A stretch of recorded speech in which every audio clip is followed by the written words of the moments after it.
ओम गणेशाय नमः। आज इस वीडियो में हम मार्गशीर्ष माह के संकष्टी गणेश चतुर्थी व्रत की कथा सुनेंगे।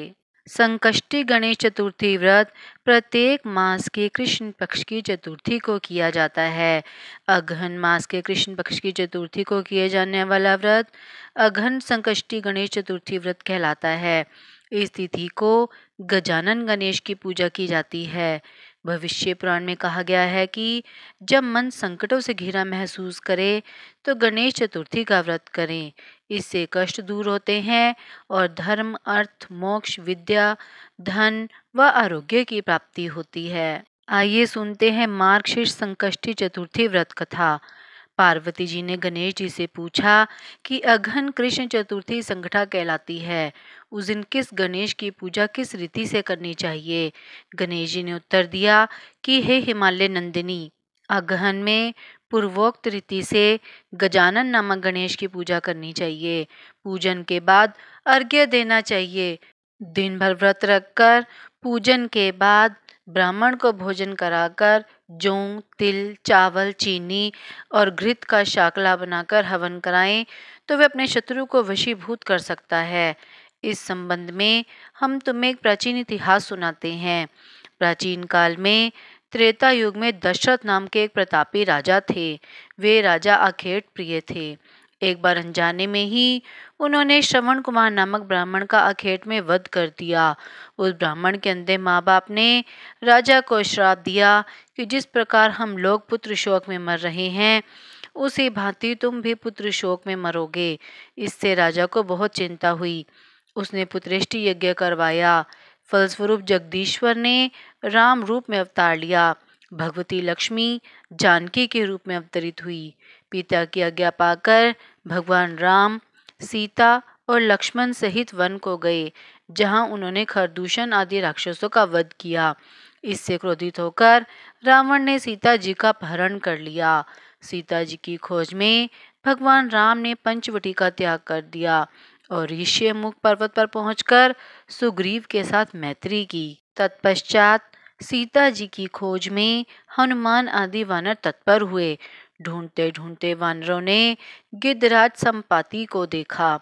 इन वानरों को देखकर संपाति ने पूछा कि तुम कौन हो, इस वन में कैसे आए हो, तुम्हें किसने भेजा है, यहाँ पर तुम्हारा आना किस प्रकार हुआ है।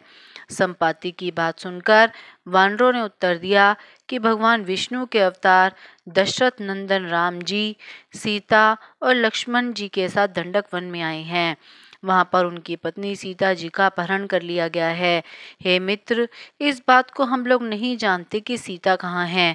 उनकी बात सुनकर संपाति ने कहा कि तुम सब रामचंद्र के सेवक होने के नाते हमारे मित्र हो। जानकी जी का जिसने हरण किया है और वह जिस स्थान पर है वह मुझे मालूम है। सीता जी के लिए मेरा छोटा भाई जटायु अपने प्राण गंवा चुका है। यहाँ से थोड़ी ही दूर पर समुद्र है और समुद्र के उस पार राक्षस नगरी है। वहाँ अशोक के पेड़ के नीचे सीता जी बैठी हुई हैं। रावण द्वारा अपहृत सीता जी अब भी मुझे दिखाई दे रही हैं। मैं आपसे सत्य कह रहा हूँ कि सब वानरों में हनुमान जी अत्यंत पराक्रमशाली हैं, अतः उन्हें वहां जाना चाहिए। केवल हनुमान जी ही अपने पराक्रम से समुद्र को लांघ सकते हैं, अन्य कोई भी इस कार्य में समर्थ नहीं है। संपाति की बात सुनकर हनुमान जी ने पूछा कि हे संपाति, इस विशाल समुद्र को मैं किस प्रकार पार कर सकता हूँ। जब हमारे सारे वानर उस पार जाने में असमर्थ हैं तो मैं अकेला ही कैसे पार जा सकता हूँ। हनुमान जी की बात सुनकर संपाति ने उत्तर दिया कि हे मित्र, आप संकट नाशन गणेश चतुर्थी का व्रत कीजिए। उस व्रत के प्रभाव से आप समुद्र को क्षण भर में पार कर लेंगे।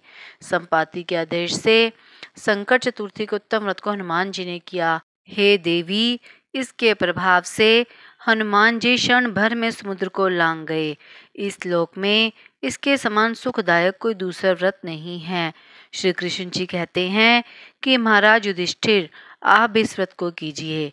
इस व्रत के प्रभाव से आप क्षण भर में अपने शत्रुओं को जीतकर संपूर्ण राज्य के अधिकारी बनेंगे। भगवान कृष्ण का वचन सुनकर युधिष्ठिर ने गणेश चतुर्थी का व्रत किया। इस व्रत के प्रभाव से वे अपने शत्रुओं को जीतकर राज्य के अधिकारी बन गए।